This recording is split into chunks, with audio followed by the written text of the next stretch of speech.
안 물어봐도 알려주는 남 얘기 아날람 200 잠시만요. 32회 아닌가요? 네, 네 232회 저 이금금과 박 박사님. 안녕하십니까. 그리고 아닙니다. 지금 하는 거 아니야. 엉망이네. 불렀잖아. 그리고 문쌤님이 함께합니다.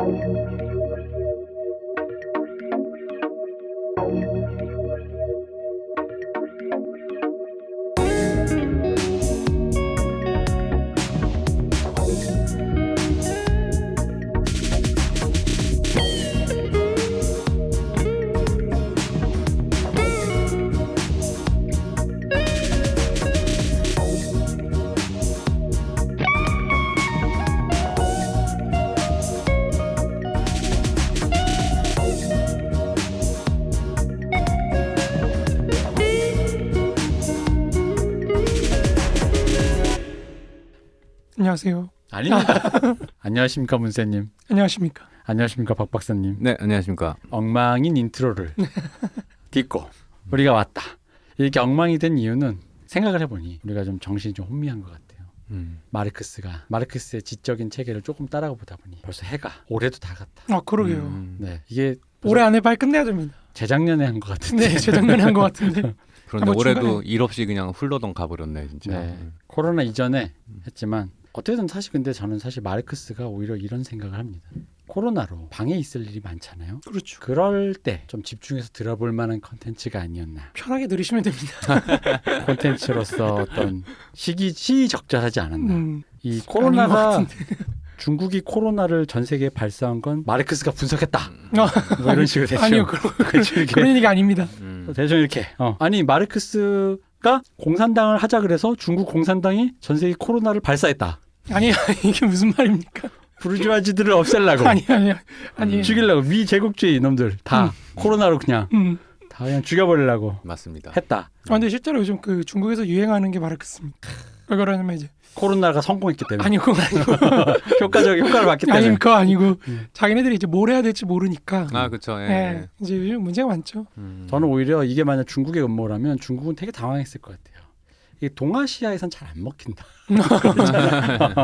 이게 전염병 공격이 동아시아에선 잘 안 먹힌다. 근데 서유럽 놈들을 박살내기엔 이보다 좋은 게 없다. 저렇게 마스크를 안 쓸 줄이야. 그러니까 이렇게까지 이럴 일인가. 백신을 되게 격렬하게 거부하는데. 그러니까요. 보고 있으면은 이걸 뭐라고 얘기해야 될까. 근데 그러면서도 또 중국이 또 이건 물론 중국이 만약에 코로나 발사했다는 전제하에서 중국이 당황했을 게 있을 것 같아요. 중국이 제 생각엔 코로나를 발사한 이유는 우리도 과학기술이 꽤나 올라왔기 때문에 나는 이걸 치트키를 갖고 있어 이런 느낌이었을 텐데 우리 백신 개발된 거 보고봤지 않습니까? 그걸 보면서 다시 한번 서구 문명의 위대함을 느꼈잖아요. 그렇죠. 거기에서 약간의 역시 짬에서 나오는 바이브가 서구 문명이. 그러니까 이게 확실히 내가 보기엔 중국은 그런 걸 좀 연구해야 돼. 초자연 같은 거 있잖아요. 인간 발화 이런 거 있잖아요. 한꺼번에 하루 만에 한 도시가 발화돼서 없어져. 뭐 뉴욕 발화 이런 거. 시진핑한테 이 중국 혐오 아닙니까 이거 지금? 근데 중국을 위해서 내가 이거 뭐죠? 이거 조언하는 거. 황제님에게 드리는 상소예요? 상소죠. 이거 조선의 어떤 이게 박해가 상소 이래 가지고 안 돼. 그걸 들은 시진핑이 이제 인체의 신비전으로 이제 그러니까 인체 신비요 그런 거. 이 대표님이 신비로워지시는 기적이 내 몸에 신비가 남아 있을까? 만들어 준다니까. 내 몸에 무슨 신비가 있을까? 그 보는 사람만 힘들죠. 내가 힘들겠어? 난 그렇다. 요즘에 중국의 어떤 지도부가 가장 당황하는 게 오징어 게임의 성공 아닐까? 문화적인 콘텐츠로. 이게 밀려 들어오는 걸 보면서 당황하지 않을까. 보니까 그 중국 알리바바나 타오바오 같은 사이트에서 각종 굿즈들이 어마어마하게 나와서 팔아대고 벌써요? 있더라고요. 그리고 이제 어둠의 경로로 걔들 다 보잖아요. 그렇죠. 똑같아요. 중국에서 똑같이 히트하고 있는 중인 건 똑같은데 이제 다만 이제 가시화되지 않을 뿐인 거죠. 공산당이 다 덮어버린 이제 매체를 다 막아버렸으니까. 근데 히트한 거는 글로벌 히트인 건 똑같은 것 같고 심지어 더 이 계급의 문제에 대해서 날카롭게 다루는. 근데 나는 오징어 게임 참 좋은 텍스트라고 생각하는 게 우리는 일단 서구 세계에 편입된 우리로서는 오징어 게임은 어떤 자본주의에 대한 비판으로 읽을 수 있는데. 이걸 또 공산당 일당 독재에 대한 비판으로도 읽을 수 있다. 수용소가 생각나고 이런 그렇죠. 건가? 그래서 그치. 중국 내부의 비판으로도 읽을 수 있잖아요. 그렇지. 마치 여기가 신장 위구르인 뭐 이런 그렇지. 그렇게 생각 되게 끔찍하다 이거. 그러니까 이게 네. 그렇게 생각할 수 있기 때문에 그 텍스트가 참 좋은 텍스트인 거예요. 모두에게 다 이렇게 하지만 이해되는. 우리의 북한은 바로 이것이 바로 남한의 실상이다라고 그렇죠. 또 남한 자본주의의 뭐 네, 김정은 위원장, 김여정 해가지고 그 아이디 공유하고 있는 것 같아. 그 사인파. 그 가족 그거 계정 해가지고. 그러니까 어쨌든 보긴 봤다는 거잖아요. 내가 볼 때 실시간으로 봐요. 실시간으로 보다가 바로 얘기하면 너무 보고 있는 티가 나니까 한 2주 정도 텀을 두고 얘기를 하더라고 얘들이 보니까. 여정이 너 그 불이 젖은 반니 이거야 갓나 새끼 홀딱 받는 거 이거 반니 오빠 엔딩 봤어? 엔딩 봤어? 아니 근데 진짜로 근데 그거는 좀 너무 북한 인민을 무시하는 처사다. 다 보겠죠 당연히. 북한 인민도 그걸 보고 당이 제시한 그런 프레임에 말려들지 않는다. 이거 북한의 현실을 이거 어떤 게 아니냐 그런 게 아닌가. 리정혁은 동의하지 않겠지만 리정혁이 거기에 동의하는 순간 우리 아버지의 목숨을 끊어야 되지 않습니까? 그렇죠. 근데 확실히 이게 사실은 한국인으로서 우리도 히트하는 이 양상이 너무 당황스러운데. 그렇죠. 당황스럽죠. 정말 당황스러운데. 근데 이 말로만 소프트 파워 하다가 이게 리얼로 파워라는 걸 갖다가 물론 실체 이제 눈에 보이지는 않지만 이게 파워라는 게 너무 강하게 느껴지니까 이제 말씀대로 중국 공산당 입장에서 굉장히 당황스러울 것 같기는 해요. 이게 왜냐하면 후진국 입장에서는 이런 게 있는 거죠. 그러니까 우리가 그들이 반응할 수 있었다라는 거는 대부분 우리가 기대하기로는 그들과 동급의 예를 들면 이제 우리도 마블 같은 게 나온 거야. 우리도 한 1,000억 들어가지고 막 우주 날라갔어. 뭐 인공위성 날렸어. 뭐 그런 거잖아요. 그랬을 때 와 한국 영화도 이제 마블이랑 같네. 와 똑같고 아니면 뭐 인공위성 날리고 뭐 쟤네 백신 개발 뭐 속도 엄청 이런 건데 오징어 게임은 전반적으로 그런 블록버스터 게임이라기보단 우리한테 굉장히 익숙한 되게 클리셰가 좀 되게 로컬라이징된 클리셰가 많잖아요. 그러니까 우리는 또 약간은 그런 면에서 싫어하는 사람들도 많고 우리가 오랫동안 해갖고 늘 잘하던 거를 이제 집약해서 또 했더니만은 이게 그냥 히트를 근데 갑자기 히트를 되니까 그러니까 이제 어리둥절한 거지. 우리가 야심을 갖고 예를 들면 왜 우리 그때 20년 전에 태극기 휘날리며 아카데미 외국어 영화상 타기하려고 뭔가 여러 가지 막 수를 쓰려고 했었어요 나라에서. 근데 그때는 이제 태극기 휘날리면 영화가 왠지 이 정도 만들었으면 라이언 일병 구하기에 비빌만하다. 그런 거예요? 네, 비빌만하다. 그러니까 이 정도 만들었다. 우리 만듦새가 괜찮다. 그러니까 90년대 문학의 욕심, 그 야망이라는 거는 1세기와 최대한 비슷해지는 거. 그렇죠. 뭐 국민 작가 만들죠. 그런 거 있죠. 그런 거였는데 지금은 우리가 잘하는 걸 갖다가 우리가 하던 대로 했더니 왜 이렇게 좋아하세요? 라가 되는. 이거 약간 이 세계 클리셰 아닌가요? 눈떠보니.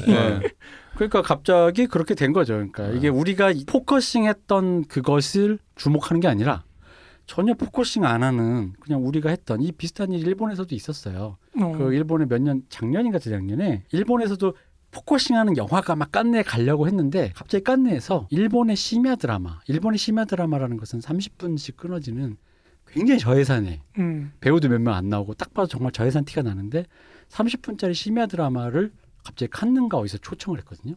압축을 해가지고 4시간 분량이. 그래서 일본에서도 놀란 거죠. 그러니까 이게 왜냐면 우리가 포커스한 거 있잖아. 왜 고레다 히로카즈 감독도 있고 막 있잖아. 이런 사람들에게 상을 주길 바라는데 갑자기 우리도 잘 안 본. 근데 보면 아마 그분들도 그랬을까. 이건 우리나라에서 맨날 하는 그런 이게 약간 괴테나 마르크스 옛날에 얘기했던 세계문학의 맞아요. 정의 아닌가. 가장 지역적인 게 가장 세계적인. 네, 그렇죠. 아이고 가장 한국적인 게. 그러니까 오징어 게임의 성공 이유를 한국 사람이 제일 모른다. 제일 어리둥절해하고 있죠. 한국 사람이 제일 그래서 오징어 게임에 대해서 어떤 비평적인 그것이 잘 안 나오잖아요. 그러니까 저는 좀 그게 의아스럽더라고요. 작정하고 비평하시는 분이 안 계시더라고요. 이게 왜냐하면 그것도 그런 게 그렇다고 해서 오징어 게임이 그럼 예를 들어 이런 거죠. 잘 만들었냐? 뭐 잘 만들었죠. 그럼 이게 주제가 훌륭하냐? 뭐 이만하면 훌륭하죠. 그럼 그다음 이거지. 그럼 다음 질문. 그럼 이게 시민 케인의 비빌만한 걸작인가요? 갑자기 이제 여기서 그런가? 박 박사님 표정 안 좋아지시는데. 그런 소리 하면 이제 할 말은 있지만 이걸 입 밖에 꺼내는 순간 나는 이제 초치는 사람이 된다. 라는 생각에 굳이 입 밖에 낼 필요가 없는 이야기가 되는 거예요. 시민 케인 제가 너무했다면 그럼 드라마로 해봅시다. 드라마의 걸작. 소프라노스라든가 브레이킹 배드라든가 아니면은 뭐 이런 그런 걸작들에 비빌만 하냐? 그거 이상 히트하고 있죠. 현명한 발언. 잘 빠져나가시네. 그러니까 이렇게밖에 얘기할 수가 없는 건 거야. 예. 물론 좀 시간이 지나고 차분해지면 여러 가지 측면에서 근데 개인적으로는 솔직히 작품에 대해서는 크게 할 얘기가 없어요. 그냥 잘 만들었고 재밌게 볼 수 있게 만들어놔서 매끈하게 잘 빠졌는데 근데 약간 좀 어떤 산업적인 맥락이나 좀 우리나라가 발전해온 경로에 대한 그런 역사적 맥락 이런 것들 측면에서 오히려 저는 얘기할 게 더 많은 것 같다라는 생각이 좀 들고 뭐 어쨌든 저희는 오징어 게임에 관련된 이야기를 좀 다른 방식으로 준비하고 있습니다. 그렇습니다. 네. 기대가 됩니다. 이건 내적으로 분석한다는 게 이제 텍스트 내에서 분석한다는 게 제가 볼 땐 큰 의미가 없어요. 사실은 그냥 보이는 게 달아서 네. 어떤 징후적인 독해로 사회 외적으로 그렇죠. 이제 근데 요즘에 그런 작품이 유난히 많아지는 것 같아요. 사실 조커도 좀 그런 작품. 조커도 그렇죠. 저는 그냥 이 오징어 게임과 DP와 기타 여러 가지를 합쳐서 화형 쇼를 하나 준비했어요. 화형 쇼. 그러니까 저도 오징어 게임 보고 그걸 모방한 범죄가 나올까 봐 약간. 이거 이미 뭐 나왔나? 외국 우리나라 아니고. 그거 아니라고 하지 않았나요? 그게 그 범죄가 나왔는지 모르겠는데 그 학생들 전 세계 모든 학생들이 하도 그 오징어 게임에서 나온 게임들 이런 걸 하면서 폭력적으로 놀다 보니까 학부모들이 걱정을 하더라고요. 교육부 지침들이 계속 내려온대요. 뭐 아프리카 어느 나라에서 유럽 어느 나라에서 이런 식으로 지침이 계속 내려온대요. 오징어 게임이 그렇게 폭력적인 게임이었나요? 그럼 오징어 게임 이 시즌의 OST는 BTS가 못 부르겠네요. 비교육적 좀 아쉽네요. 그거 아쉽네. 그래서 막 뭐 미국 학부모 단체에서도 애들 못 보게 해야 된다 뭐 이런 얘기도 되게 적극적으로 나온다고. 진짜요?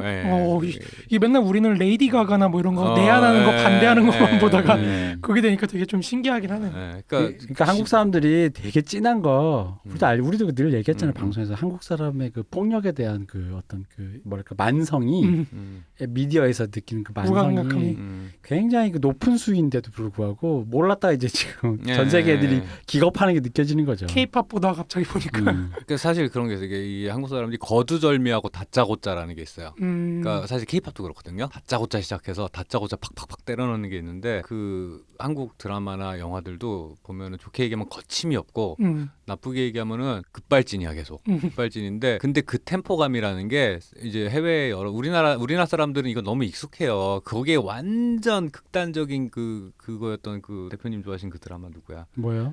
내가 뭘 좋아해? 그 김수록 작가. 우리 저기 펜트하우스. 네, 김수록 작가 같은 게 이제 아주 그냥 그게 그런 방식이 안드로메다로 간 건데 한국 사람들한테 되게 익숙한 템포, 익숙한 방식인데 이제 외국 사람들이 기겁을 하는 거군요. 이거 왜 이렇게 돼? 라는 건 거죠. 그런 게 있다 보니까 우리가 내부의 경쟁으로 축적된 어떤 테크닉들이 이제 소위 말해 막장이라고 하는. 나쁘게 얘기하면 막장이고 좋게 얘기하면은 거침없는 스토리 전개. 자, 그 얘기는 나중에 하고 오늘은 사실은 그 지난 마르크스 방송에 이어서 드디어 여기까지 왔습니다. 드디어. 이 얘기를 하기 위해서 모였다. 그 전에 잠깐 저희는 후원을 받고 있습니다. 제가 사실 저저번 주에 올라간 사연 남발 올라간 릴리즈 날짜보다 3주 전에 녹음했는데 제가 사실 이번에 뭘 좀 하는 게 있어서 현생이 바쁘셨어요. 네. 왜냐면은 자꾸 저희 방송이 없어질 거라는 어떤 공포에 시달리시는 것 같아서 팬분들이 약간 그런 게 좀 있어요. 저희 팬분들이 가끔 이 피드백 보내는 것 중에 우리 방송 돈도 못 버니까 언젠간 이게 사라지겠지? 제가 사라지더라도 고별 방송을 하고 사라질 테니 고별 방송이 없었다면 사라진 게 아니다. 이것만 알아주시고 마르크스는 떼고 가자. 끝내고 베른슈타인 아저씨 저희 죽으셨어요. 그렇기 때문에 오늘 드디어 왔습니다. 다수자 혁명. 그렇죠. 2년 전 재작년에 부르짖었던. 왜 이렇게 오래 걸렸죠? 다수자 혁명. 요즘 시대 정신과 맞지 않는군요. 왜요? 요즘 시대 정신 소수자잖아요. 소수자 혁명이어야지. 중년 한남 혁명? 그런 건가요? 중년 한남 그렇죠. 소수자지. 아니지 다수자지. 다수라고 하잖아. 위험한 발언들. 중년 한남 혁명. 다수자. 우리 다수자이기 때문에 백인 남성 혁명. 백인 남성 혁명. 다수자 혁명. 근데 사실 여기서 말하는 거 듣다 보면 이 시대상상 백인 남성 혁명 맞잖아. 그건 맞죠. 그렇죠. 맞죠 시대상. 1850년, 90년 요 사이인가 아니면 90년이에요. 그렇죠. 그럼 뭐 그렇죠. 백인 남성 19세기 이제 중후반이니까. 근데 이것도 약간 시대적인 그게 좀 들어있는 전략이에요. 그러니까 다수자 혁명이라는 것도 말이 다수자인데, 그러니까 원래는 사실 소수자 혁명도 소수자 혁명이라고 붙이긴 좀 애매한 게 기본적으로 이 사람들은 혁명이 어쨌든 전체 대중의 어떤 운동 속에서 간다. 뭐 이렇게 보는 건데 굳이 다수자혁명이라는 걸 붙인 건 이제 전략이 변했기 때문에 기존의 소수자혁명론은 솔직히 말해서 이제 폭력적 약간 어떤 주동자가 있고 그 주동자가 이제 폭력적으로 체제를 전복시키는 전위에서 그렇죠. 뭐 전이죠. 네. 그렇죠. 말씀하신 전이죠. 근데 요건데 이제 다수자혁명론은 사실 정당을 매개로 어떻게 민주주의를 통해서 보통선거권을 통해서 좀 더 평화적으로 혁명을 갈 것인가 요 문제인데 사실 평화적이라고는 하지만 어쨌든 여기도 폭력이 있는 거고 마찬가지로 소수자혁명이라고 하지만 거기에도 평화가 있는 거고 좀 더 보편성을 획득하기 그렇죠, 위한 그렇죠. 방식이라고 그렇죠. 결국엔 그런 차이가 있는 거죠. 근데 이게 왜 시대적인 변화가 중요하냐고 하냐면 엥겔스가 사실 이 전략을 펼쳤을 때는 일단 당대 19세기 중후반의 유럽 상황이라는 게 이제 소위 말해 1870년에서 71년에 있었던 보불 전쟁과 이제 파리 코민 이후에 그 외교에서의 세력 균형 상황이 굉장히 지금 이제 세계 대전이 눈에 보이는 그런 시기인 거예요. 요 세계 대전이 어른어른 거리는 시기였기 때문에 마르크스나 엥겔스는 사실은 뭐 이렇게 말할 수 있죠. 뭐. 이게 사실은 그 카우츠키가 나중에 쓰는 표현인데 우리는 로자 룩셈부르크가 쓴다고 굉장히 유명해진 표현이에요. 사회주의냐 야만이냐. 이 표현이 사실은 그 카우츠키가 사회주의냐 평화냐라는 걸 쓴 거고 요거는 이제 또 엥겔스가 사실 그런 인식을 갖고 있었던 걸 이제 그렇게 표현한 거거든요. 그러니까 엥겔스 살아생전에 이제 1891년에 에르푸르트 강령이 나올 때 카우츠키가 그 해설서를 써요. 근데 거기서 나왔던 표현인데 이게 당시의 유럽의 분위기 그거를 딱 잘 보여주는 거죠. 그러니까 소위 말 우리가 벨 에포크 시대라고 하는 그 시대 바로 직전에 세기말적인 상황에서 이게 자본주의 세계가 뭔가 몰락할 것 같다. 그리고 국제관계도 보니까 지금 프랑스와 독일의 대립이 점점 거세지면서 전쟁이 다시 한번 좀 뜨거고 그 세계대전으로 이어질 것 같다는 분위기 속에서 이 책이 나오는 거죠. 이 전략이 나오는 건데 이게 이제 문제가 20세기 초반으로 넘어오면서 조금 세기말적인 분위기가 좀 가시고 나니까 앞에서 우리가 다뤘던 소수자혁명은 레닌이 가져가요. 그리고 다수혁명은 이제 우리의 베른슈타인이 가져가는 거죠. 그러니까 베른슈타인의 전략도 사실은 이 다수혁명론에서 엥겔스가 말했던 것들을 그대로 실현을 하는 과정인 거예요. 물론 혁명은 빼고.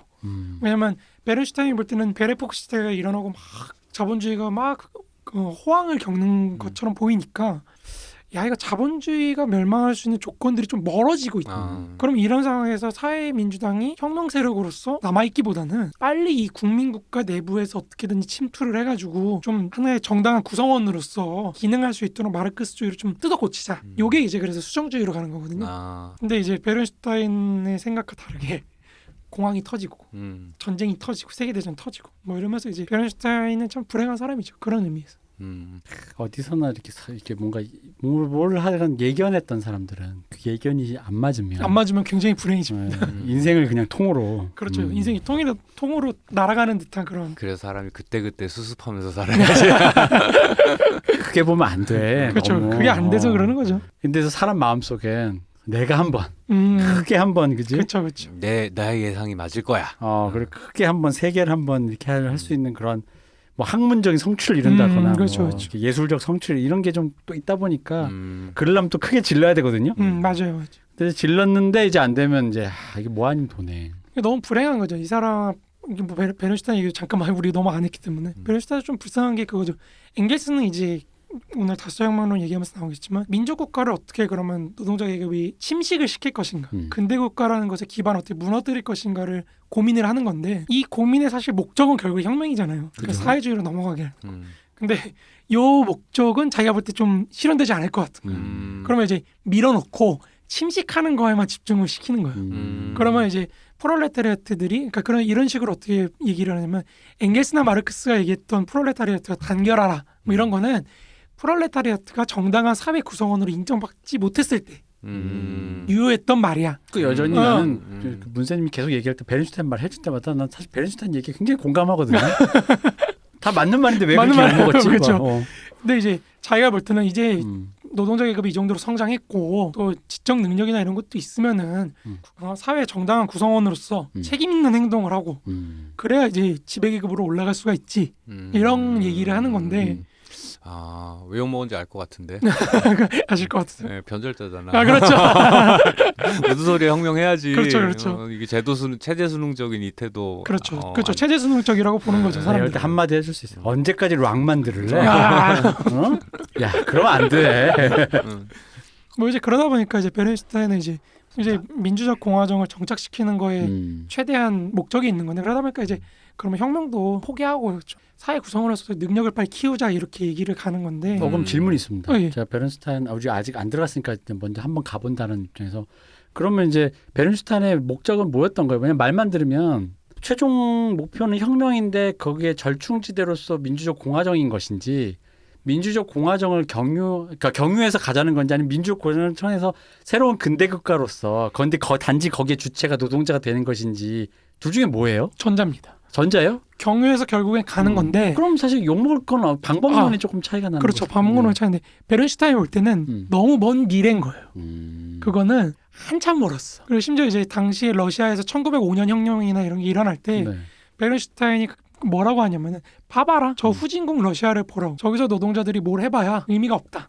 결국에 다시 자본가들한테 자기 지배해달라고 바치지 않느냐 정권은. 그러니까 독일도 마찬가지다. 아직 프롤레타리아트가 뭘 하기에는 한참 먼 얘기이기 때문에 아직 정치적 주체가 되기에는 그렇죠, 아직 그렇죠. 멀었다. 한참 멀기 때문에 실력을 그러니까 우리로 치면 옛날 식민지기에 실력 양성 운동 그래 뭐 이런 거죠. 교육시키고 교육시키고 근데 좀 어른으로서의 걱정은 느껴지네요. 네, 뭐 그렇죠. 그러니까 되게 동의한다니까 그래서 이게 대외적으로는 식민지 옹호까지 갑니다. 그러니까 뭐냐면 이 사람이 문명이라는 표현을 굉장히 좋아하거든요. 네. 그러니까 프롤레타리아트가 문명화가 아직 덜 됐기 때문에 이 문명화 시켜야 된다고 하면 사실 외부로 가면은 저 후진국의 아시아인들. 근데 저 동의해요. 솔직히 아시잖아요. 그 마음은 이해해요. 이해해요. 그 마음은 이해하는데 아시죠? 지금 시대에도 그런 포지션들 욕 먹어요. 그렇죠. 욕 먹죠. 근데 아시잖아요. 지금 21세기에도 글을 못 읽는 그렇죠. 숫자를 열 이상 못 세는 그런 나라들도 있고 그러니까 한마디로 주체화라는 것 자체가 그렇죠, 아예 그렇죠. 되지 의미가 않는 없는, 그런 나라가 있는데 오른쪽 왼쪽도 모른다며 어느 나라는 그러니까 그런 얘기인데 우리가 개와 나와를 같은 주체화를 시킨다고 하면 일단 그 생각 왜냐면 지금 말씀하신 거 듣다 보면 1900년대 많았던 우리나라 소설 우리 했잖아요. 그 시대 일제 그 상태의 노동자들 그렇죠, 생각하면은 그렇죠. 홍염 이런 거 생각해봐요. 그럼 사실 이 말이 어른의 말로선 이 말이 되게 리즈너블하다고. 그래 먹고 사는 문제부터 해결하고 글씨는 읽을 수 있어야지 그 다음에 뭘 하지 뭐 이런 건데. 그렇죠.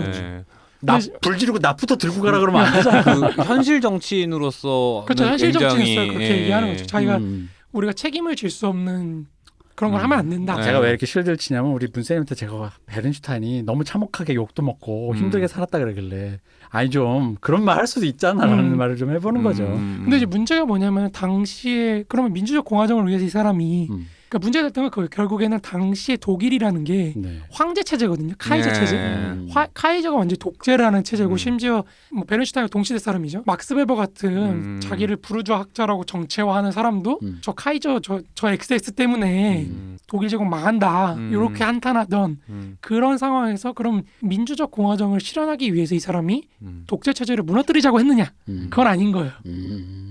그건 또 아닌 거야. 그러니까 이제 사람들이 그건 좀 미묘하네요. 사람들이 보니까 저놈 저거 분명히 체제에 순응하는 거다.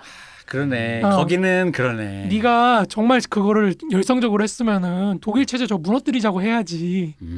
그런 혁명까지 부정을 해버리면 이건 뭐 어떻게 하자는 거냐. 그 입장이 뭐였어요 그러면은? 베른슈타인이 이제 이런 거죠. 저 카이저 체제라고 하더라도 개혁 개량을 계속 하다 보면 언젠가는 저 카이저가 아무 힘이 없는 그러니까 영국의 입헌군 주정처럼 그렇게 될 것이다라고 생각을 했던 거죠.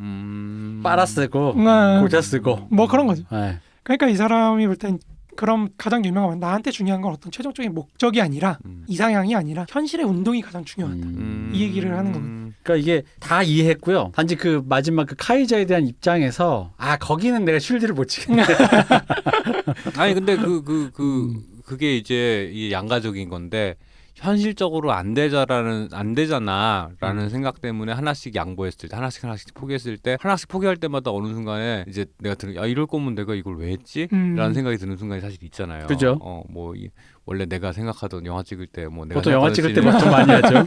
감독님 이거 안 됩니다. 알았어 안 되면 어쩔 수 없지. 이거 안 됩니다. 현실적으로 할 수 있는 게 뭐 이겁니다. 그래 안 찍을 수 없이 찍는다고 딱 그랬더니 내가 생각하는 거랑은 완전 한 2만 광경 정도 떨어진 뭔가 딱 그럼 이걸 찍을까 말까라는 생각이 드는 건 거죠. 근데 그렇게 물론 개인적으로는 그렇게 해서도 어쨌든 결과물을 내는 게 제일 중요하다라고 뭐 현실 정치인이나 현실적인 사람으로서 그리고 세상의 모든 결과물은 대부분 거기서부터 그럼에도 불구하고 만들어냈기 때문에 나오는 거지. 우연히 우리같이 우리는 2만 광년 떨어졌는데 저 감독은 예를 들어 모든 사람들이 다 원하는데 다 들어줬어. 그렇지는 않거든요. 근데 문제는 이제 옆에서 같이 운동하고 뭐 공부하고 이런 사람들은 다들 시민케인, 우리 시민케인 만들려고 모였잖아. 근데 그렇죠, 나왔더니만은 아이씨 방화 그냥 방화. 방화가 나왔어. 라고 하면은 화나지. 화나죠. 화나지. 그런 측면에서 왜 욕먹었는지도 알 것 같고. 근데 그리고 이 사람이 이제 제일 문제가 그거죠. 결국에 우리의 교조, 우리 종교의 경전이라고 그죠. 할 수 있는 마르크스 엥게스가 있지 않습니까? 요거를 이 사람이 딱 양분을 해버려요. 그러니까 초기에 막스 엥게스, 후기에 막스 엥게스로 딱 나눠버리고 구약 신약 뭐 이런 그러니까 뭐 그런 거죠. 네. 그리고 초기는 틀렸어. 다 틀렸어. 초기 때문에 그러니까 왜냐면 초기가 좀 더 혁명적이라고 본 거예요. 이 사람은 자기는 후기에 마르크스 엥게스를 추종한다. 이렇게 하다 보니까 이제 그거를 왜곡이네 뭐네 그러면서 이제 또 논쟁이 일어나는 거죠. 그러니까 이게 성경 무오류설처럼요. 맞아, 원래 그런 거죠. 원전에 도전하면 안 돼요. 맞아요. 입장은 다를 수 있거든요. 예를 들어 장로교가 있고 그 있잖아요. 그러니까 입장이 다를 수 있는데 원전에 도전한다. 해석이 다를 수 있는데 원전을 그렇죠. 그러면 안 되거든요. 자기가 원전을 고치겠다고 더군다나 하니까. 그러니까 이제 이분이 거기서 실패를 하셨네. 왜냐하면 제가 이제 저 방송에 아시겠지만 일본 정치 그걸 볼 때 천황제는 어쩔 거야 약간 이런 그렇죠, 저희 입장 맞아요, 때문에 맞아요. 그러니까 거기서 이제 제가 쉴드를 못 치겠다는 거예요. 카이저. 그러니까 그게 박 박사 말한 것처럼 하나 두 개 양보하다가 어쨌든 당장 내가 보기엔 근데 베른슈타인이 왜 그런 생각을 했는지는 알 것 같아요. 당장 할 수 있는 거에만 집중을 하다 보니까 아마 그런 얘기의 맥락까지 갔던 것 같은데 그리고 왜냐하면 베른슈타인 시기에 베른슈타인이 봤던 세계라는 게 지금 21세기에 무슨 저기 민주노총 당직자랑 나랑 같이 SNS로 공유하면서 여기 이런 시대는 아니잖아요. 글도 못 읽는 농민과 뭐 이런 세계에서 초 엘리트 귀족 부르주아들이 모여서 뭐 혁명이니 뭐니 미래니 뭐니 이런 미래라는 개념조차 알고 있지 못할 것 같은 그렇죠. 농민과 그런 세계와는 완전 우리가 좀 개념이 좀 다를 거니까 그 사람들은 아마 제가 생각하기에 베른슈타인이 하나둘 포기해가는 과정이 우리보다 조금 더 쉽거나 힘들면서도 더 과감하게 했을 거라는 거지. 말씀하신 게 맞는 게 당시에 그러니까 베른슈타인이 볼 때 문제는 거예요. 당은 매일매일 개혁 실천을 하고 있거든요. 농민을 포섭하고 뭐 하다못해 농촌에 가서 이거 뭐 돌리고 뭐 이런 거 계속 하는데 요 행동들과 행위와 실천과 당이 내세우는 이념과는 괴리가 있는 거예요. 그러니까 당의 이념으로 이 실천들을 하나로 묶어주질 못하니까 사실상 따로따로 활동가 따로 이론가 따로 이론가들은 카우츠키를 중심으로 베를린 그 엄청난 산업도시에 모여가지고 자기네들끼리 뭐 술 먹고 뭐 이러면서 내일이면 혁명이 도래하고 이러고 있는데 지금의 수도권 비수도권으로 그러니까 그런 거죠. 재편된 지역감정 같은 거. 그렇죠. 현장 활동가들 이 현장도 모르는 것들이 그렇죠. 뭐 현장 활동가들은 저 현장도 모르는 것들이 그러니까. 특히 당시에 독일 제국이라는 건 남부 독일은 지금도 그렇지만 남부 독일하고 북부 독일하고 달라요. 남부 독일은 옛날 카톨릭 영향이나 이런 게 좀 크다 보니까 사실 우리랑 좀 비슷해요. 좀 사람이 느슨하고 약간 이런 게 있고 또 북부 사람들은 좀 엄격한 그 개신교적 전통도 있고 막 이러다 보니까 이 두 지역 간의 차이가 큰 거예요. 남부는 농업지대, 북부는 산업지대다 보니까 이 지역 감정도 좀 있고. 그 스크루지 북부 사람이라며. 그러니까 특히 남부의 활동가들이 많아요. 이 남부 활동가들이 남부 활동가들이 볼 때 북부 애들은 저 현장도 모르는 것들이 그 잘난 척 오지게 하고 뭐 이러다 보니까 이제 좀 그런 게 보다 보니까 베른슈타인이 이 북부 사람들의 이데올로기를 자기가 좀 꺾어야겠다. 마르크스 엥게스의 이론을 왜곡을 해서라도 꺾어야겠다라고 생각을 그렇게 참여한 건데 사실 불행한 건 거예요. 그럼 남부 사람들이 환호했느냐? 아니지, 당연히 아니죠. 아니지. 남부 사람들이 보기에 솔직히 그런 거예요. 아니 우리는 우리 할 일 잘하고 있는데 괜히 네가 분란을 일으키는 바람에 남부의 실천 행위들 하나하나 다 북부 애들이 감시하기 시작했다. 근데 할 수 있을 법한 비판이긴 했는데. 할 수 있으면 그렇죠. 네. 근데 이제 그 사람들이 생각할 때는 어차피 우리는 활동하고 있고 특히 이론에 관심도 없는데 그러니까 이론에 관심도 없는데 그거는 뭐 저기 베를린 니네끼리 알아서 하고 우리는 우리 이거 표 모으고 이거 재미에 들려 있는데 괜히 저 베른슈타인이 뭐 수정주의니 뭐냐 하면서 이렇게 마치 뭐 대단한 새가 있는 것처럼 하니까 그러면 당연히 정통파로 몰린 사람들이 공격적으로 할 거 아니에요. 그래서 그럼 괜히 중앙에 지원도 못 받게 하고 막 이렇게 하다 보니까 베른슈타인 입장이 좀 난처해집니다. 그러니까 이런 게 있다 보니까 이 사람이 점점 당에서 조금씩 소외가 되기 시작해요. 당을 그렇게 사랑했는데. 아 그렇죠. 그렇게 되죠. 이거는 어쩔 수가 없어요. 듣다 보니까 이분이 정치력이 없으시네. 정치력이 없는 거예요. 그죠. 문제가 그거. 그러니까 나중에는 이 사람이 바이마르 공화국이 세워지잖아요. 그러니까 그때부터는 이제 엥겔스가 말했던 우리가 여태까지 했던 그 공화정의 3류에 따라서 입헌적 공화정 그리고 민주적 공화정, 사회적 공화정이 있을 때 이제 이 민주적 공화정까지는 온 거잖아요. 그죠. 그럼 이제 사회적 공화정만 하면 되니까 이거 이제 자동적으로 갈 거다. 독일도 민주화 되겠지. 그러면서 바이마르 공화국을 지키려고 막 하는데 문제는 그거죠. 베른슈타인이 옹호했던 게 사실은 독일 3인당이 민족주의에 감염되어가는 과정인 거거든요. 점점. 그러다 보니까 독일 3인당에서도 이 바이마르 공화국을 싫어해요. 왜냐면 저거는 우리 독일 제국의 수치라는 거죠. 외국 애들이 강제로 심어놓은 그런 거기 때문에. 아, 그럴 수 있겠다. 그 당시 우리 유럽의 왕족의 계보도를 보게 되면 다 연결돼 있죠. 우리나라 사람의 우리나라 지배자라고 인식 안 할 수도 있겠네요. 안 할 수도 있는 거죠. 그러다 보니까 이 공화정을 그래서 베른슈타인이 계속 지키려고 야 우리 베르사유 조약이나 이런 거 지켜야 된다. 3인당이 이런 얘기를 했더니 또 이제 역적이네. 역적이죠. 민족 역적이지. 반역자, 민족 반역자. 이거 거의 뭐 진짜 우리로 치면 거의 뭐 식민지 근대화로 그렇죠. 약간 그런 거죠. 그렇죠. 가져가잖아요. 그런 거죠. 그러니까 이 사람이 볼 때는 외부로부터 들어왔든지 어쨌든 다 이해됐어. 이분이 다 이해했어. 다 이해했어. 정치력이 없는 것도 없는 거고 약간 좀 눈치도 없으시고 눈치가 없는 거죠. 아니 그리고 이게 기본적으로 성정이 내가 봤을 때 지금 학문적 추이를 보니까 기본적으로 사람이 온건한 사람이야. 맞아요. 온화한 사람. 근데 온화한 사람들이 원래 이게 약간 정치력이 없어요. 왜냐면 선명한 매력적인 포인트를 안 주거든. 죽여야 한다. 없애자. 이거 락킹한 맛이 없잖아요. 알잖아요. 맞아요, 이런 사람들이 맞아요. 재즈 같단 말이야. 좀 어쨌든 조직을 운영하고 굴린다라는 건 싫어도 정치공학적인 판단을 해야 될 맞아요, 때라는 맞아요. 것들이 있는데 보니까 말씀하시는 포인트나 시점들이 다 안 좋은 시점만 건드리는 거죠. 그 말을 하면 절대 안 되는 타이밍에 그 말을 하는 거죠. 그리고 이분이 지금 하고 싶었던 걸 쭉 보니까 피하 구분을 해야 될 시점에 피하 구분을 갑자기 맥락을 설명하는 사람인 거지. 맞아요. 아니 그게 또 그렇게 볼 문제는 아닌 게 이런 거 있잖아요. 그리고 이제 자기는 정직하다고 생각하는 거죠.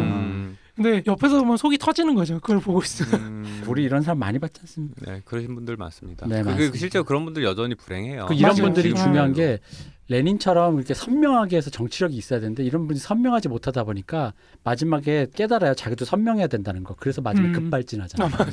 뭐 교수님이라든가. 그렇죠. 이런 분들이 마지막에 노년에 급발진한다고요. 맞아요. 네. 나를 무시해왔던 것들 하면서 이제.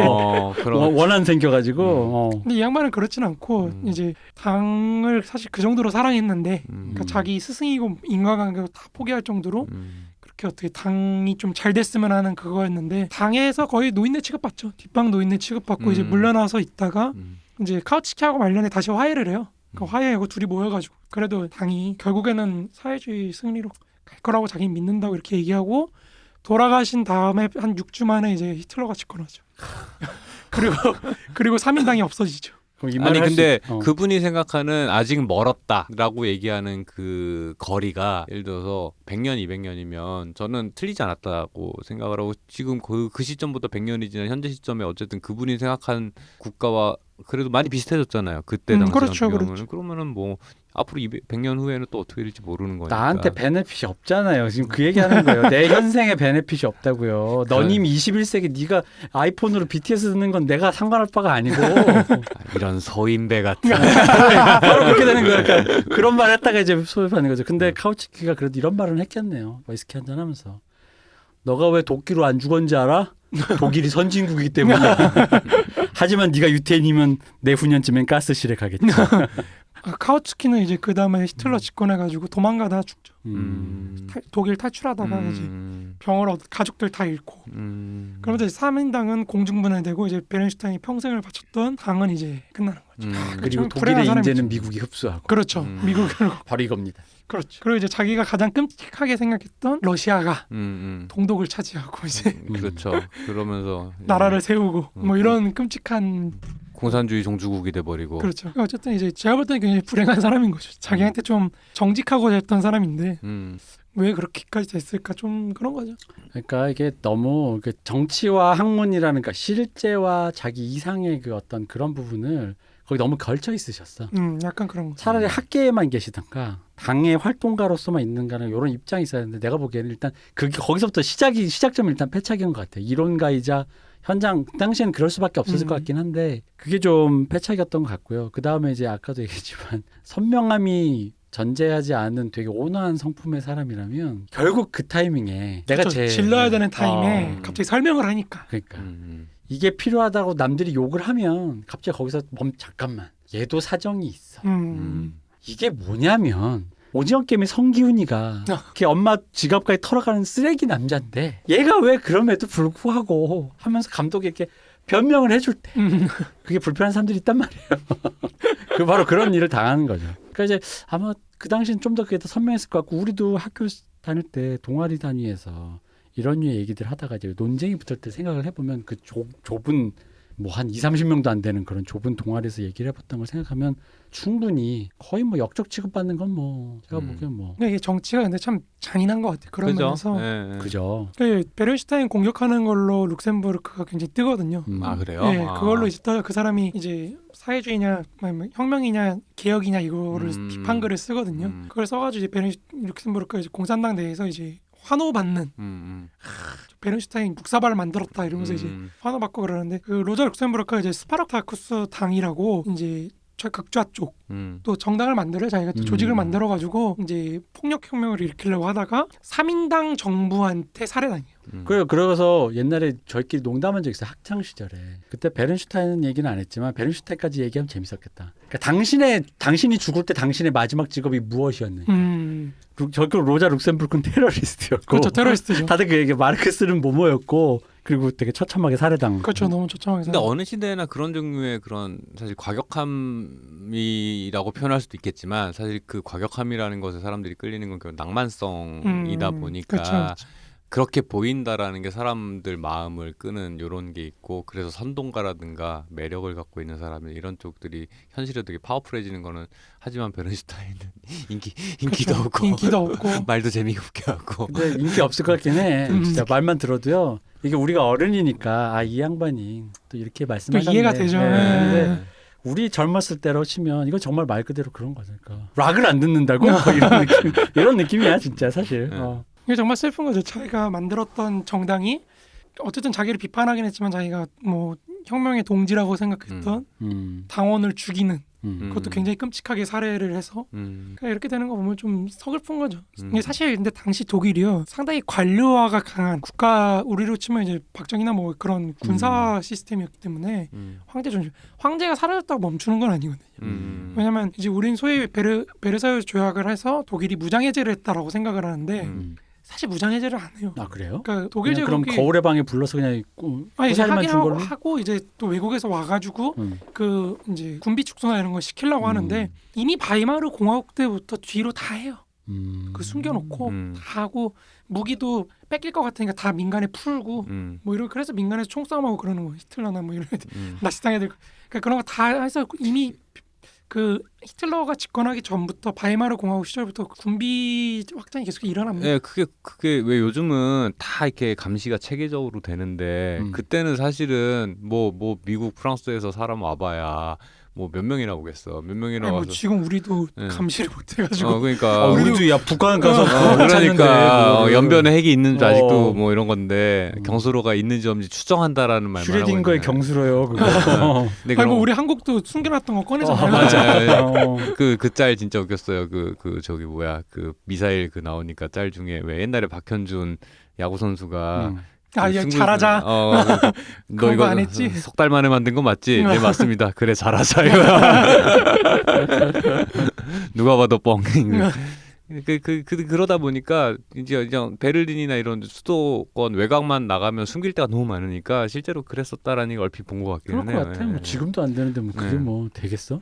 그러니까 이제 나중에 그래서 그거에 기반해서 히틀러가 또 군수 경제 움직이면서 이제 가는 거기 때문에 이게 이제 어쨌든 재밌는 거죠 이런 게. 그러니까 베른슈타인은 결국엔 스승이 이미 살아있었을 때 사실 엥겔스가 비판을 한번 해요. 그러니까 베른슈타인하고 카우츠키가 강령을 써왔을 때 에르푸르트 강령 써왔을 때 그 에르푸르트 강령 비판서를 또 써요. 네. 엥겔스가. 근데 거기에 뭐라고 적혀있냐면 니네 왜 군주제 타파 얘기가 없냐.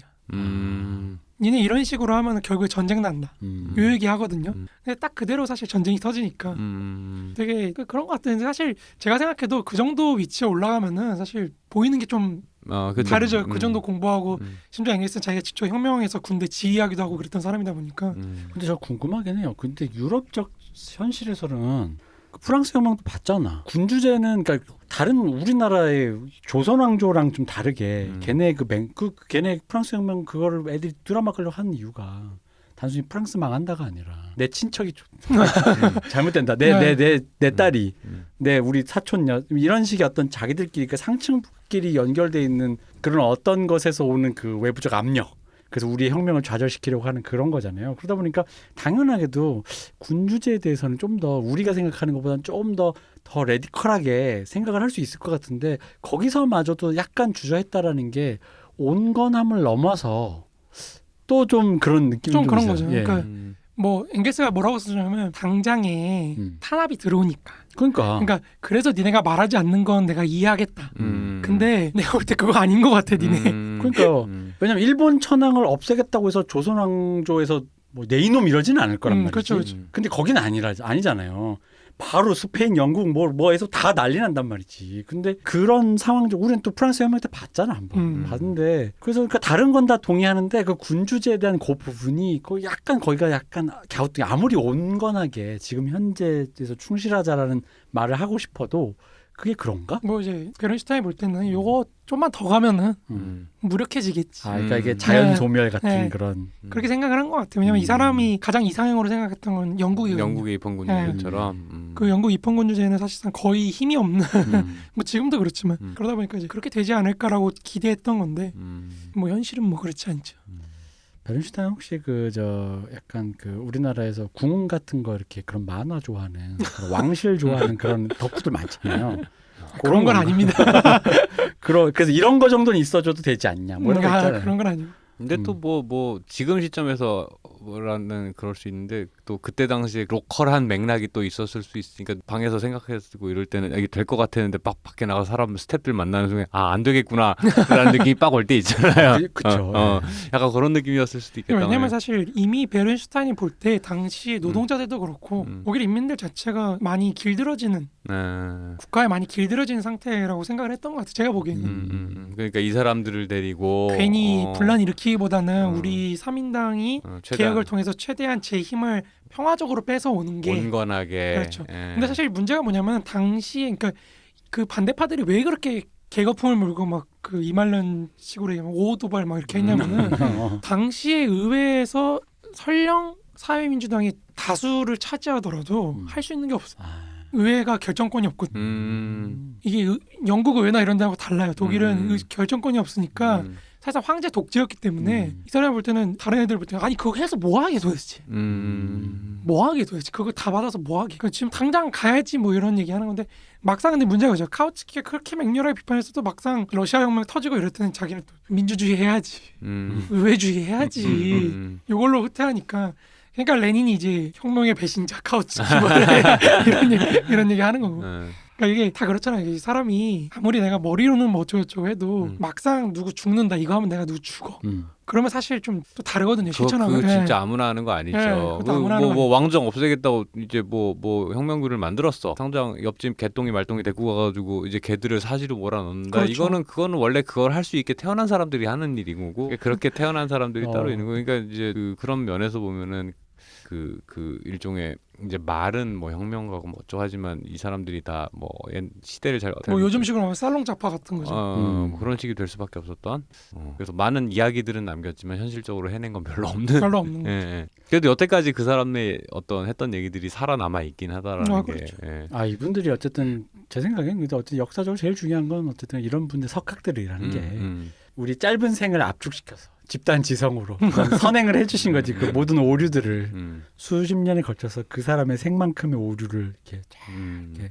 그러니까 우리가 이제 이 팟캐스트에서 동아시아 극동에 있는 팟캐스트에서까지 이 얘기를 그렇죠. 100년 전에 얘기를 할 수 있는 거 아닙니까? 그러면 진짜 베른슈타인은 진짜 왜냐면 저한테 사석에서 그러셨잖아요. 베른슈타인이 저한테도 그러셨던 게 문쌤님이 베른슈타인의 글을 읽다 보면 맞는 말 같으면서도 이상한 빡침이 온다. 빡침이 여기 기분이 되게 나빠. 문쌤님이 그러셨고 이상하게 약간 열받는 데가 있다. 요즘 유행은 킹 받는다. 킹 받는 거죠. 맞아. 킹 받는 거. 이게 되게 그래요. 저도 그걸 왜 그런지 모르겠는데 저도 한참을 막 고민하는데 잘 모르겠어요 아직도 솔직히. 이 사람이 말하는 게 결국은 내 장르가 아니야. 지금 같은 장르인 것 같이 얘기하지만 내 장르가 아닌 거죠. 약간 그런 건가?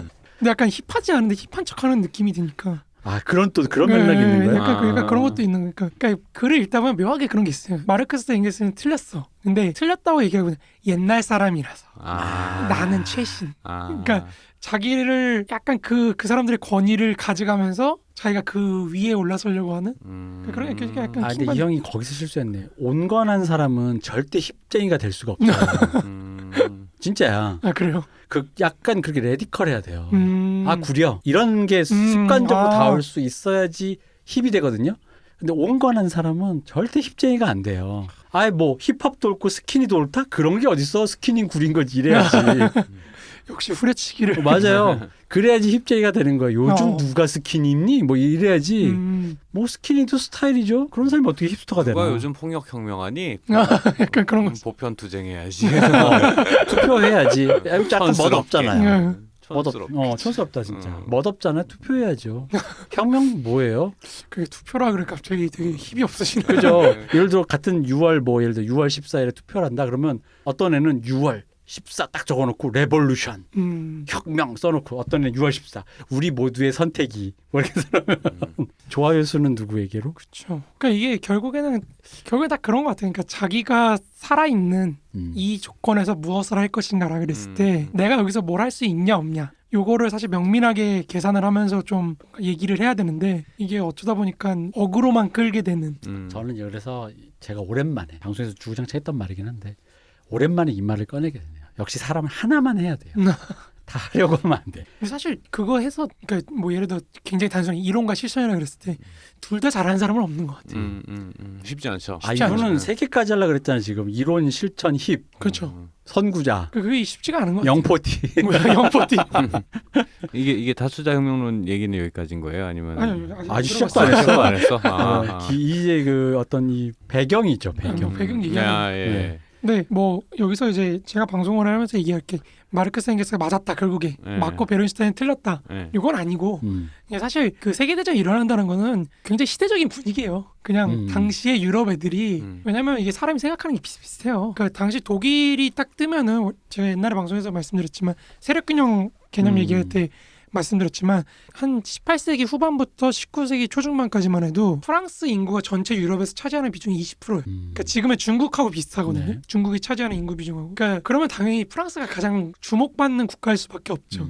근데 이미 19세기 중후반이 돼버리면 독일 인구가 프랑스를 역전합니다. 거의 비슷해 체급이 돼버리고 심지어 독일은 후발주자로서 굉장히 열심히 그 산업화를 하는 나라이기 때문에 그럼 독일인의 평균 신장이 프랑스인보다 크니까 인구를 조금 쳐줘야 돼. 1.5배? 1.5배. 이제 그런 상황이 됐을 때 비스마르크가 독일의 그 독일 통일을 위해서 프랑스와 척을 진다? 그러면 사실은 그 지정학적 위치를 생각해 보면 독일이 선택할 수 있는 게 많지가 않아요. 왜냐면 프랑스하고 척을 지면 어쨌든 프랑스가 싸워야 되는데 우리 독일 뒤에는 러시아가 있잖아요. 네. 그럼 러시아하고 프랑스하고 협공하면 끝나는 건 그치. 누구나 알거든요. 네. 그러면 어떻게 해요? 그럼 내려가야 되나? 내려가는데 오스트리아가 있어요. 거기를 뚫고 내려갈 수는 또 없거든요. 그러면 사실 할 수 있는 건 위로 가야 되는데 위에는 영국이 북해로 가려고 그랬더니 자리 잡고 있잖아요.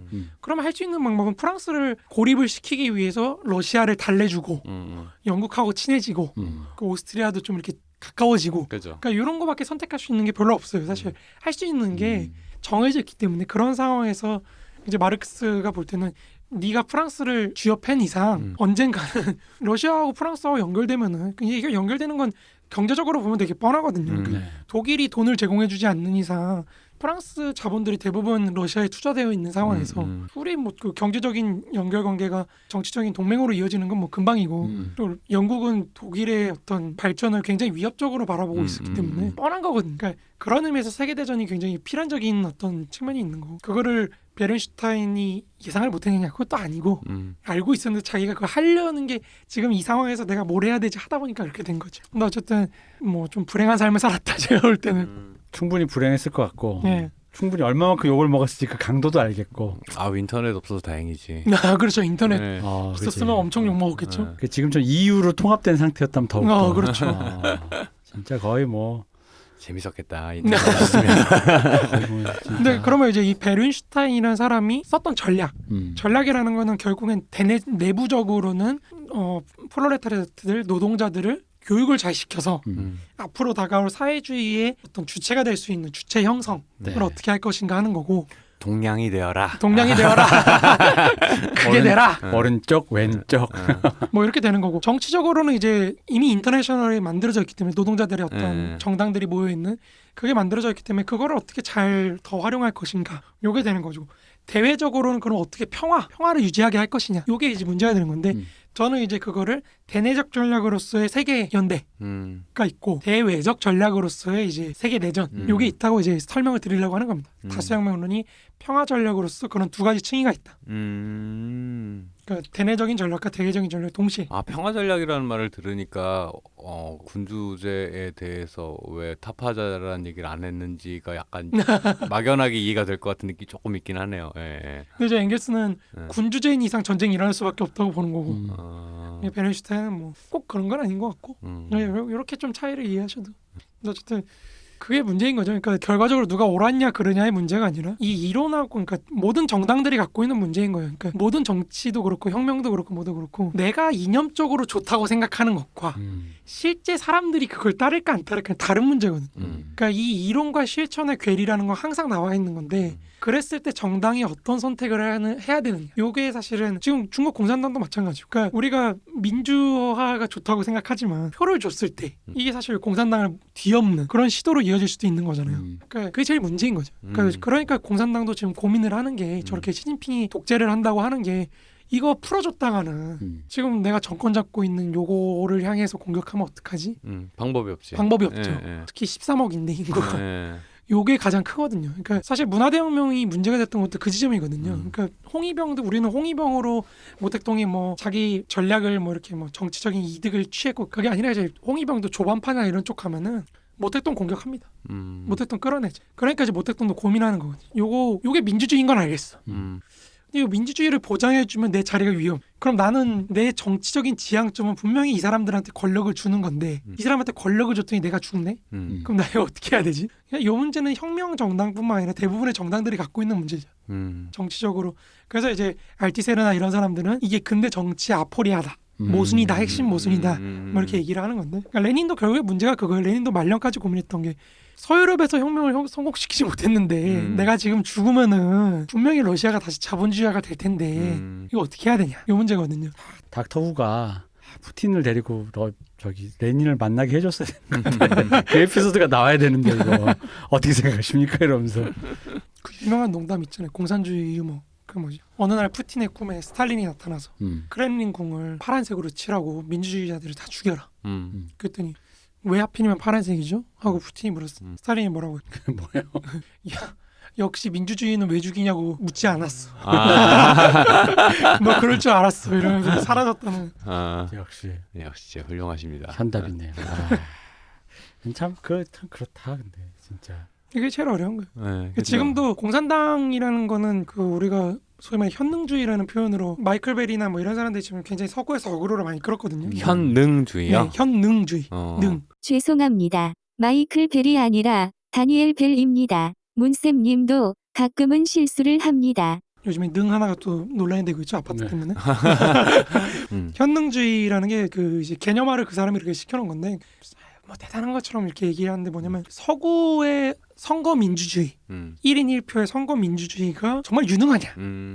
공산당을 한번 보자. 공산당은 1인 1표주의가 아닌데도 불구하고 굉장히 유능한. 왜 유능할까라는 거를 현능주의라는 개념으로 설명을 하는 건데요. 현이 무슨 능? 현명하냐. 능은요? 능도 아마 능력. 현명한 능력을 갖고 있는. 그러니까 플라톤의 철인 정치 같은 그런 거죠. 근데 이제 공산당의 현능주의라는 건 세 가지 층이가 있어요. 그러니까 우리는 독재라 그러면 선거가 없다고 생각하는데 중국에도 직접 선거가 있습니다. 그 양반이 도올광이를 보았나?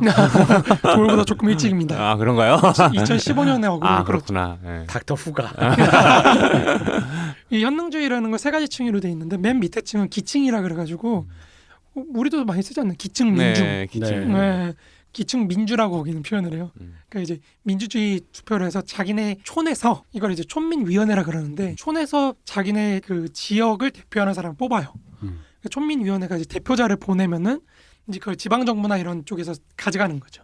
그 사람들이 모여서 그러니까 층이 첫 번째는 그런 민주주의 기층에서 뽑아내서 대표자를 끌어올리는 그런 민주주의가 깔려 있는 거고 그 위에서 이제 기층에서 뽑힌 사람 대표자들이 모이는 중앙 정치와 지방 정부 정부 음. 간의 어떤 알력 관계. 그러니까 제가 옛날에 말씀드렸던 지방 정부 내에서 지역별로 실험을 해봐요. 거기서 이제 성과를 내면은 중앙이 픽을 하는 거죠. 그러면서 전국적으로 실현하는 거거든요. 그럼 이제 마지막으로는 이제 현능주의의 끝이라고 할 수 있는 중국 공산당 서기장 뭐 이런 요즘 주석이죠.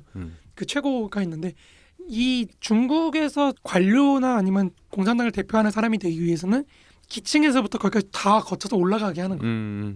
그래서 철저하게 시험제와 능력주의에 따라서 실적에 따라서 이제 등급이 올라가기 때문에 실적을 못 내면 잘리는 거죠. 그러다 보니까 굉장히 중국 공산당이 힘이 있다.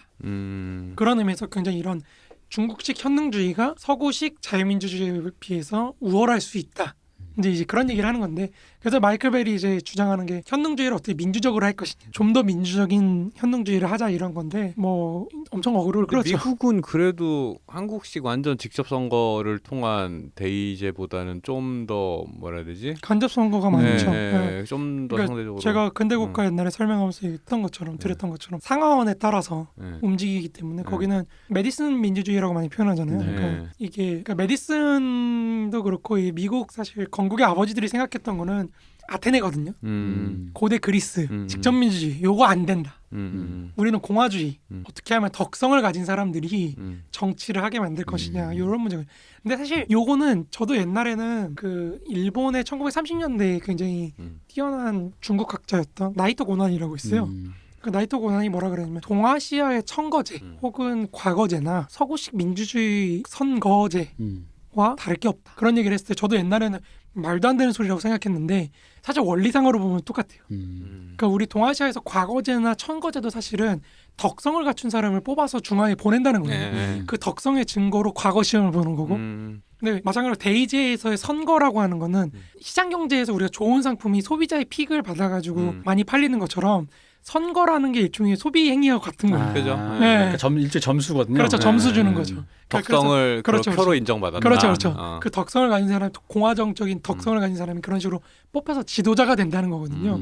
선거 경쟁 속에서. 그러니까 요게 이제 사실 비슷한 거죠. 그렇게 보면은 원리적으로는 물론 저는 선거가 더 낫다고 생각합니다. 근데 이제 그런 식의 이제 그래서 이제 중국 공산당 이론가들이 서구 정치 철학이나 이런 거 연구하면서 니네 선거제도가 사실은 귀족제거든? 이런 비판을 많이 해요. 너네 선거제도 사실은 귀족제거든? 민주주의는 추첨이야.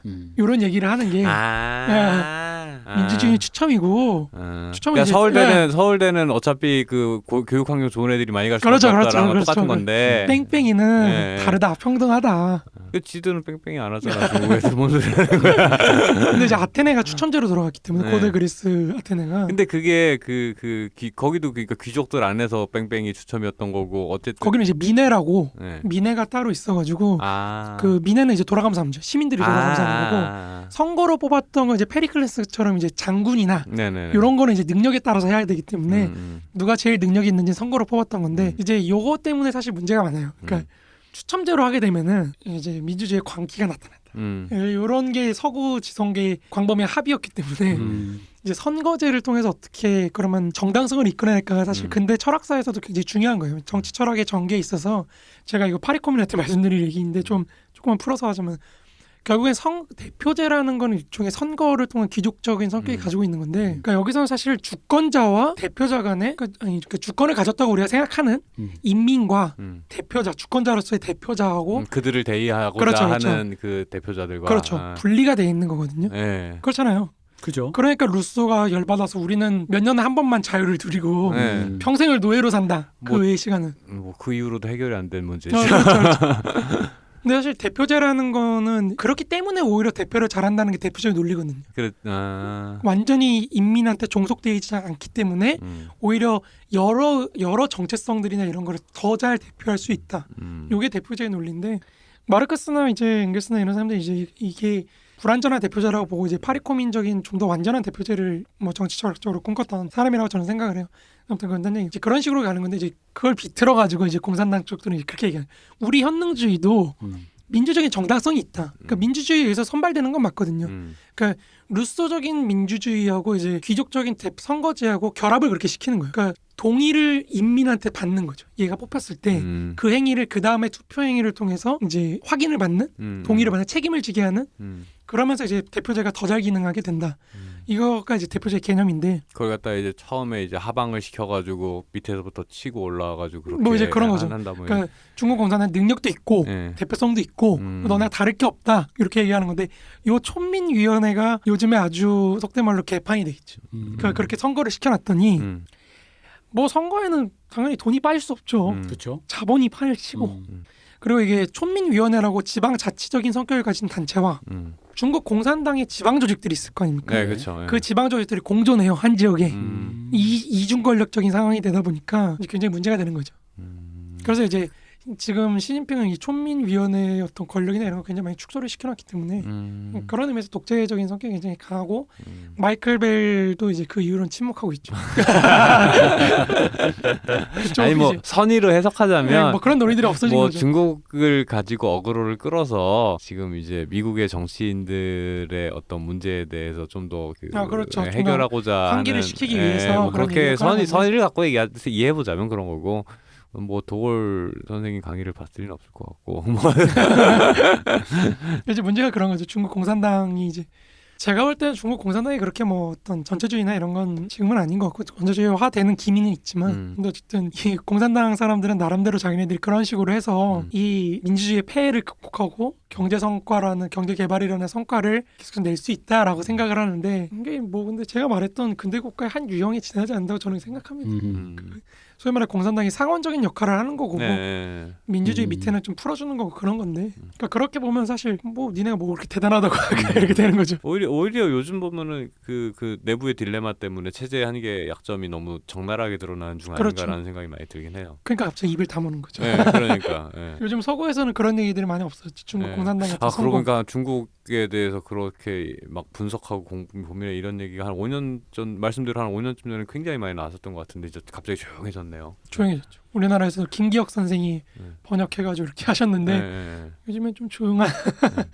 그죠. 그 요즘에 하면 좀 이상하잖아. 네. 무슨 소리야? 뭐 이렇게 되는. 내가 보기엔 전 세계가 지금 암묵적으로 그렇죠. 암묵적으로 코로나 중국 거 맞잖아. 어쨌든 중국은 그 현능주의 체제를 계속해서 발전시켜 나갈 생각인데 잘 되지는 않을 것 같다고 저는 개인적으로 생각합니다. 네. 그러니까 이제 시진핑이 이 원래 막스주의는 마르크스주의라는 거는 시조는 누굽니까? 마르크스죠. 그러니까 마르크스의 이름엔 주의를 붙일 수 있어요. 그 다음에는 레닌주의 그죠. 그 정도 있는 거죠. 또 마오주의까지 있죠. 마오주의? 마오는 아니에요. 마오는 사상. 사상. 마오 사상. 사상. 마오이즘. 마오이즘 사상. 뭐 이 정도고. 마오이즘이 마오주의라고. 마오주의죠. 주의 아닌가? 아닌가? 좀 다른 건가? 뭐 이제 마르크스주의는 이제 최상이고 이제 그 다음에 좀 이제 레닌주의나 뭐 아니면 마오 사상 뭐 이런 거고 그 밑에 이제 덩샤오핑 이론, 뭐 도강양해론 뭐 이런 게 있는 거고 그 다음에 이제 후진타오나 이런 사람들은 발전관, 발전론 뭐 이런 게 있는 거거든요. 이제 그러면 이제 시진핑 론 해야 되는데 그 론이라고 하기도 그 좀 민망하죠. 네, 거기서 이제 시진핑을 좀 급발진해서 시진핑 사상 일국양대. 시진핑이 이제 사회주의로 이끄는 시진핑 사상 요즘 약간 요 마오하고 약간 좀 이렇게 좀 동급으로 가려고 하는 게 있어. 약간 되게 많이 올리친다. 그러니까 이제 반발들이 많은 거죠 내부에서. 뭔데? 그렇지 정통성의 문제도 있고 어쨌든 그 논리적으로 명분이 있어야 되는데 설득할 명분이 있어야 될 거야. 내부의 젊은이들의 불만도 많을 테고 내부 조직 구성원들을 설득할 명분과 논리가 있어야 될 텐데 그 약간 좀 그냥 궁여지책으로 내놓은 느낌이라는 생각이 좀 많이 들긴 해요. 그래서 요즘에 그 중국의 민주주의를 놓고 굉장히 많은 논자들이 얘기를 많이 하죠. 중국 내부에서 지금 혼란이 제가 이해하기로는 굉장히 많습니다. 이거를 어떻게 할 것인가, 어디로 가야 되나. 그러니까 자꾸 사회주의 자꾸 얘기하는 게 뭐 옛날 노래라고 해도 유행은 반복된다. 레트로. 아니 그리고 자기들의 근본이라고 스스로 믿고 있는 어떤 것이니까. 그렇죠. 자 뭔가 이유를 찾으려면 거기서 찾아야겠죠. 근데 보면은 그렇게 수준 높진 않아요, 솔직히 말해서. 솔직히 말해서 그렇게 수준 높진 않고. 그러니까 저는 마르크스에서 공부하는 사람으로서 보면은 이게 보여야 체제를 이렇게 하기 위한 거라는 게 보인다는 거죠. 근데 결국에 이 사람들이 생각하는 거는 자유민주주의 되면은 중국은 망한다. 요거는 합의는 돼 있는 것 같아요. 제가 보기엔. 그러니까 자유민주주의를 하지 않으면서 어떻게 중국 공산당의 민주주의적인 그런 걸 할 것이냐. 걔네는 그거부터 정의해야 돼. 걔네가 망한다는 개념은 사실 제 개념으로는 어떤 거냐면 중국이 다국가로 찢어진다라는 개념이거든요. 그렇죠. 저는 개인적으로 내가 봤을 때 그렇게 생각해요. 공산당이 장악령을 잃어버리고 그러니까 왜 소련 USSR이 찢어진 것처럼 네. 우크라이나도 나오고 뭐 유고슬라비아 나오고 이런 것처럼 그런 거를 망했다라고 표현해야 되는 건지. 그거 공산당 관점에서 망한 거죠. 그러니까 중국 그- 공산당 입장에서. 그렇죠. 그걸 망한 거죠. 네. 그러니까 이제 근데 이제 그러니까 그 개념을 이제 걔들도 이제 세계적인 관점에서 얘기해야 되니까 그럼 이제 그걸 얘기해야 되는 거지. 우리 예를 들어 서구의 찌들은 버거킹 먹고 맥도날드 먹은 나의 뇌로는 그건 망한 게 아니거든요. 그건 망한 게 아니야. 그거는 망했다. 그 니들 입장에서 그게 순간 괴멸될 수는 있으나 그건 망한 게 아니라고 나는 보는데 그걸 망했다라고 전제하는 순간 그러니까 애초에 그거 있잖아요. 전제가 잘못됐으니 문제가 잘못됐는데 답이 잘못 나오지. 걔들은 이제 여기서 말하는 중국이라는 건 정확하게 얘기하면 중국 공산당이겠죠. 그렇죠. 예, 중국 인민이 주체가 아니고. 그러니까 중국 공산당. 나는 인민의 관점에서 보면 그건 망한 것도 못도 아무것도 아닌데 근데 이제 그 사람들이 볼 땐 그런 거죠. 공산당이 망하면 예, 이게 서구한테 먹힌 예, 100년의 굴욕의 역사가 다시 반복된다. 그러니까 이렇게 보는 거죠. 그리고 그 사람들이 가장 중요하게 생각하는 건 중국 내부의 문제들, 환경 문제라든지 농업 문제라든지 이런 여러 가지 문제들은 사실 공산당이 아니면 해결하기 힘들다. 이렇게 보는 건데 그러니까 그 사람들이 지금 제일 문제적으로 생각하는 건 당과 국가가 하나가 된 당국가 체제 요거가 한계에 도달한 거 아니냐. 당이 국가를 장악해서 이끌고 왔는데 여태까지 요게 사실 중국 공산당이 관료화가 심하게 되면서 민주성을 잃어버리고 더 이상 당과 인민이 하나가 되지 못하는 그런 상황이 돼서 지금 공산당이 위기에 처해 있고 그러면 이제 이걸 해결하기 위해서는 당을 어떻게 민주화시킬 것인가 뭐 이런 얘기 하는 거죠. 더불어민주당 베이징 지부 창당을 하면은 제가 볼 땐 해결이 되지 않을까. 열린민주당으로 열린민주당하고. 꼬마민주당. 두 개로 말아서. 공산당 결국에는 이 혁명론에 있어서 다수혁명이나 소수혁명이나 할 거 선택할 때 소수자 혁명을 선택한 거거든요. 그래서 승리를 한 건데 당과 국가가 하나가 되고 당이 국가를 장악하는 그런 식으로 성공을 한 건데 지금 이제 다수자 혁명을 생각한다고 저는 생각을 해요. 굳이 여기 도식을 적용을 시키자면 지금 시점에서 네, 지금 시점에서 네. 고민을 하는 거죠. 자기네들이 어떻게 이걸 계속 이끌어가야 될 것이냐 그랬을 때 왜냐면 그 우리가 어떻게 방송했을 때는 마르크스 엥겔스 솔직히 말해서 이판적 민주주의, 이판적 공화정 그리고 민주적 공화정까지 가면은 그 다음부터 좀 자동적으로 갈 수 있다. 약간 이런 게 있는데 제가 뻘소리 한번 해보자면 마치 이것을 연착륙시킬 것인가 경착륙시킬 것인가를 앞에 두고 고민하고 있는 부동산 문제를 보고 있는 어떤 정부의 고민 같은 그런 느낌이 다 막아버려. 그런 느낌이 살짝 드네요. 약간 그런 거죠. 네. 그러니까 이게 힘들어요. 그러니까 나라를 운영한다는 게. 이거 어려운 문제다 이거 진짜. 베른슈타인 얘기하다 중국 얘기까지 나오는데. 그러게 갑자기 거기로 넘어.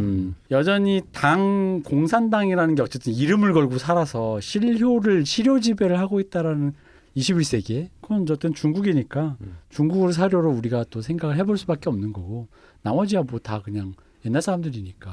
근데 결국엔 중화 민족이라는 걸 못 버리더라고. 뭐 그럴 수밖에 없죠. 좀 더 보편성을 가져야 되는데 그게 안 되니까 사실 거기서부터 저는 틀렸다고 봐요. 중화민족이 이젠 보편성이 없는 거죠. 이제 대만에 이제 드디어 지금의 대만 청년 세대가 그걸 갖고 있을까라는 거죠. 과연? 뭐 다른 위구르 이런 데까지도 안 가도 돼. 그냥 딱 대만만 퉁쳐서. 그러니까 영화적으로도 우리가 오징어 게임 보낼 때 오는 건 장진호잖아요. 그러니까 이게 저는 그 영화 개봉 반대한 거에 굉장히 불쾌하다고 생각하는데 그 정도는 우리가 받아들일 수 있다고 저는 생각하거든요. 근데 그런 걸 우리가 똑같이 그렇게 할 필요 있나라고 검열할 필요가 있나라고 생각하지만 그러니까 그런 건 맞아요. 왜냐면은 시장에서 네. 얼마만큼 참혹한 혹은 또 만약에 열성적인 반응이 있다면 거기에 대해서 우리가 한번 생각을 해봐야 되는 거지. 근데 어쨌든 그 장진호 내용을 보면은 지금 공산당이 갖고 있는 문제가 보인다는 거죠. 더 이상 대중을 흡입할 수 있는 능력이 없으니까 민족주의에 기대 가지고 어떻게든 하려고 하는데 이거 사실 한국이 이미 보여줬잖아요. 그 민족주의 그렇게 하다 보면은 박정희나 이승만처럼 결국에는 그 지도부가 반민족적이다라는 요거 한 번만 딱 걸리기 시작하면은 그냥 바로 쓸려 들어가는 거거든요. 우리가 친일파라고 보수의 사람들이 친일파라고 해서 몰락시켰던 것처럼 저쪽도 뭐 친미파다 친일파다 하면서 그냥 알고 보니 끝나겠지. 지들끼리 짬짬이 해먹고 있었다. 공산당이 뭐 미국하고 협약을 했고 뭐 이렇게 되면 끝나는 거거든요. 아니 그리고 게다가 요즘 같은 세계적인 물류체인과의 국제 네트워크 관계에서 그런 식의 그러니까 민족주의는 괜찮은데 민족주의적 프로파간다라는 게 지도부 입장에서 굉장히 난처하잖아요. 그렇죠. 그럼 뭐 예를 들어 친일 싫다 이러고 일본 요즘 특히 제일 화두니 일본 싫다. 일본과 교역하는 그 모든 것을 일본을 배제한 채로 다른 루트를 뚫을 거야? 미국도 마찬가지. 저 미국 양키고 험한다 그러면 그러니까 그런 류의 것들을 그러니까 이제 그게 방금 말씀하신 그나마 이승만 박정 때는 과거를 뒤져보니 친일파였다 이러면야 팔 수 있는데 요즘은 그걸 떠나서 내가 막상 그걸로 위정자가 되면 이걸 돌파할 수 있는 방법이 별로 없어요. 맞아요.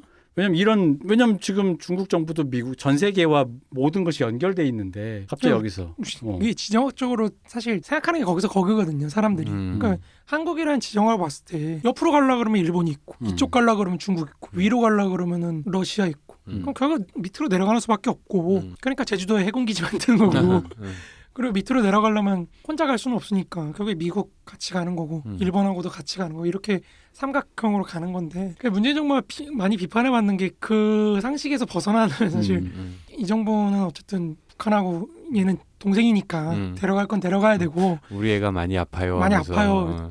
근데 이제 비유하자면 그런 거지. 제가 볼 때는 문재인 정부는 이제 중국이 이제 우리 집에서 동생이 가출을 해서 어느 조직에 들어가 있는 거예요. 북한이라는 동생이 가가지고 중국이라는 조폭 두목한테 가가지고 우리 애 좀 잘 좀 챙겨줘. 집에 다시 돌아오게 라고 했더니 요 중국 요 조폭이 나한테 돈을 받으려 그러네.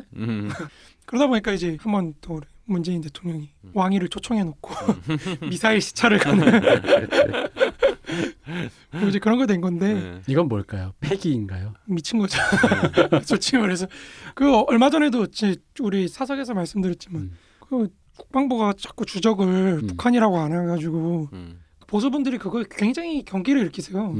왜 국방부 장관이 주적을 북한이라고 안 하냐. 근데 국방부 쪽 자료 나온 거 보니까 상하이부터 시작해서 저희 동북으로 이어지는 중국군을 우리의 적 중에 하나라고.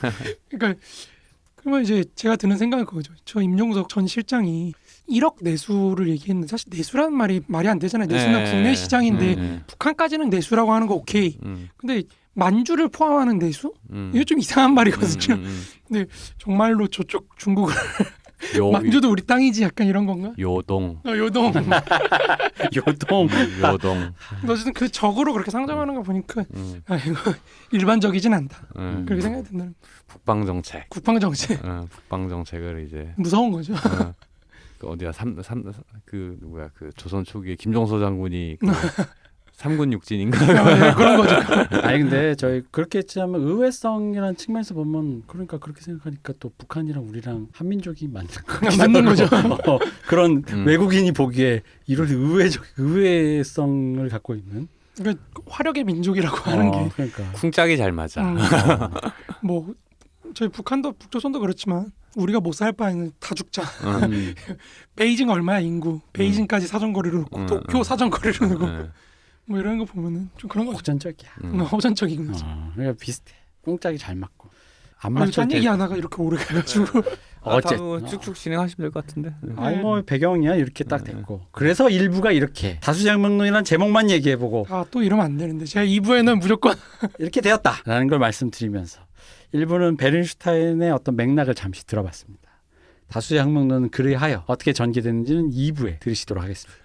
결국에는 핵심은 지금도 그렇고 과거에도 그렇고 민족주의라는 거 우리 방송이 항상 모토는 이 민족 국가 민족주의라는 걸 어떻게 벗어날 것인가 이렇게 벗어나려다가 먹히는 역사였거든요. 여태까지는. 되겠어요 그게. 자 그렇게 해서 수고해 주신 박 박사님 네, 수고하셨습니다. 문세님 감사합니다. 저 이근금이었습니다. 2부에서 돌아오겠습니다. 감사합니다.